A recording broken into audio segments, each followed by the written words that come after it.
జమిలీ బిల్లును లోక్సభలో ప్రవేశపెట్టడంపై సస్పెన్స్ నెలకొంది.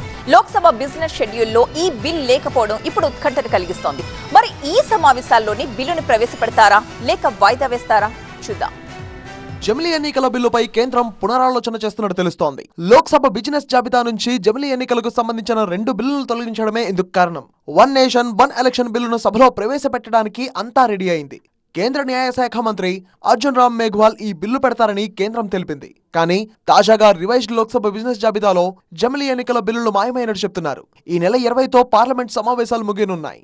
దీంతో ఈ సమావేశాల్లో జమిలీ బిల్లును ప్రవేశపెట్టడంపై సందిగ్ధత నెలకొంది. పార్లమెంట్తో రాష్ట్రాల అసెంబ్లీలకు జమిలీ ఎన్నికల కోసం రాజ్యాంగంలో కొత్తగా 82A ఆర్టికల్ను చేర్చాల్సి ఉంటుంది.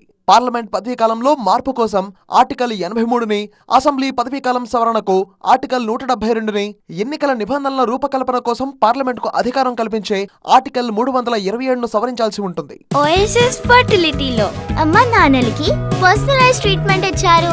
In the good hands of science. Mummy daddy అవ్వాలంటే ఓఎస్ఎస్ కి కాల్ చేయండి.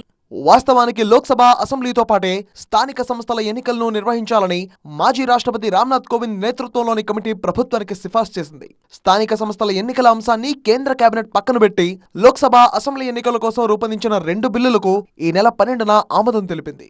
జమిలీ ఎన్నికల బిల్లు ఆమోదానికి లోక్సభలో 3/2 ఎంపీల మద్దతు అవసరం. బిల్లు ఆమోదానికి 361 మంది ఎంపీల మద్దతు అవసరం కాగా ఎన్డీఏకు 293 మంది ఎంపీల మద్దతు మాత్రమే ఉంది. ఇండీ కూటమికి 235 మంది ఎంపీల బలం ఉంది.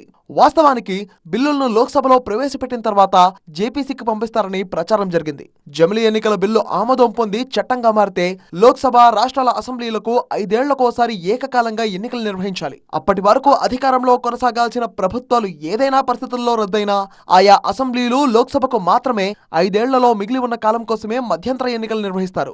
ఆ గడువు ముగిసిన తర్వాత అన్ని శాసనసభలు, లోక్సభతో పాటే ఒకేసారి ఎన్నికలు జరుగుతాయి.